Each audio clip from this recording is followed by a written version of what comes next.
Resurrection of the body and life everlasting, right? This is our faith.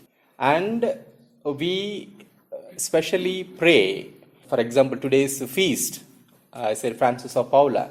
On this day, this great saint died, and we remember him. So most of the saints' feasts we celebrate on their passing away from this world. And we believe that is the day they entered heaven. And we celebrate that day as a birthday in heaven. But today I'm also happy here, standing here, to celebrate a birthday in heaven. But this person was born into this world 28 years back, and recently only this person died. We believe that this person is in heaven. Many people believe. So I just want to ask, anybody knows here Ajna George? Have you heard this name, Ajna George? One girl. No. Okay, no problem. So, many things we don't know. Okay, I will ask one more thing. You know Chiara Luce Badano. This is one Italian. Have you heard about Chiara Luce Badano? No problem. Okay. So, okay. Carlo Acutis. How many heard about this? Only the children here. Have you heard about that? Carlo Acutis? Yes. Some people are saying yes, some people not sure. Recently, maybe 1.5 years back in October 2020, he became blessed. Young person, 15 years. I think the last person I want to ask, everybody will know. Okay? Dominic Savio. How many know? Yes. Everybody knows, right? Yes. So we are in the Celestial family. Everybody knows about Dominic Savio. That I'm sure. Okay? So this Ajna George is a Jesus youth from Kerala, from Cochin. And she died on 21st January this year, 2022. And only after her death, people started knowing more about her life. So I just brought this. So this is a small Ajna George, and today she celebrates 28th birthday. Before finishing her 28 years, 3 months before she reached heaven. And today the Jesus Youth Movement and many people in Kerala, they are celebrating, thanking God for calling her from this world. And as one family, they are celebrating. Hopefully, in future, everybody in India and in the world will come to know more about her. I said these 3 names, Chiara Luce Badano, Carlo Acutis, and Dominic Savio. She is related to them. If you read the life history of these 2 blessed and Saint Dominic, most of the things are very similar to the life of Ajna.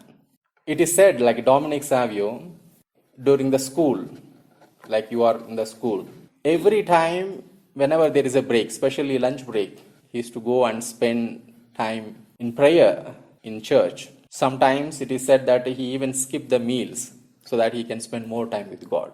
And people started telling about Ajna during her funeral ceremony, that every day during lunchtime she used to be in the chapel to pray. And Carlo Acutis, apostle of Eucharist, like how much he wished to go to Holy Mass and receive Holy Eucharist. Even during the time of pandemic, last 2 years, the whole world is suffering and churches were closed. But still during that time, Ajna could receive the Holy Eucharist. And coming to Chiara Luce Badano, she is an Italian. She was declared blessed in 2010. And in 2018, she was also chosen as a patron for the Youth Synod. And she was a member of Focolare movement.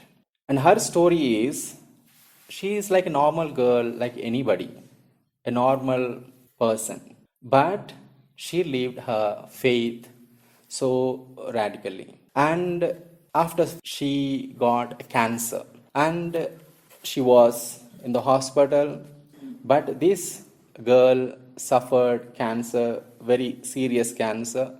And even during that time, she never stopped smiling and making others smile, and spreading that fragrance of faith and hope to others. In the same way, in Ajna's life also, when she finished her studies, masters, she got a job as assistant professor in the same college where she studied. On the same day, she was diagnosed with a cancer. And 5 years she suffered with cancer, and finally 21st January she died. But what is interesting is how she took that time of suffering, and even though she cannot speak, she cannot see, slowly things changed, but her faith and for her love for the Eucharistic Lord has always increased. And that is challenging many young people. And people believe that she will be saint soon. As you know, in Italian we say santo subito. And many people, they acclaim that God will raise her soon to this sainthood. Also say like vox populi, vox Dei. When the people acclamation, God also blesses. And today's gospel, we have a similar model for us. We see Nicodemus in the gospel. So many discussions were going on about Jesus.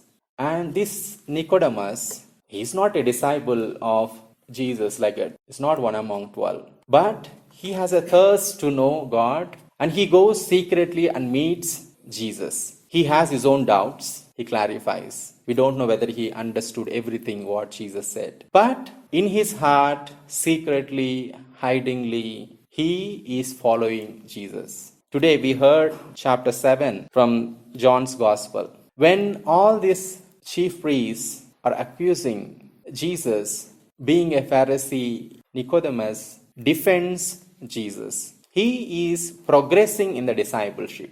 And we also know at the end, it is mentioned in the Gospel of John, chapter 19. During the time of crucifixion, all the disciples ran away. Of course, John, the evangelist, was there beside. All other disciples left, but Nicodemus, with the help of others, he brings costly perfume to prepare the body of Jesus for the burial. So Nicodemus is progressing in the discipleship. Church gives saints, like today we are celebrating Saint Francis of Paula. And we have more than 10,000 saints who are canonized, and many countless saints yet to be canonized, like Ajna and many other. Maybe because I am Jesus Youth, I know the story. Maybe you know many other stories.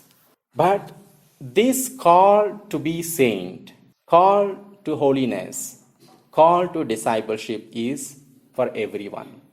And we can reach that perfection gradually, just like how Nicodemus was able to profess and able to progress in the discipleship.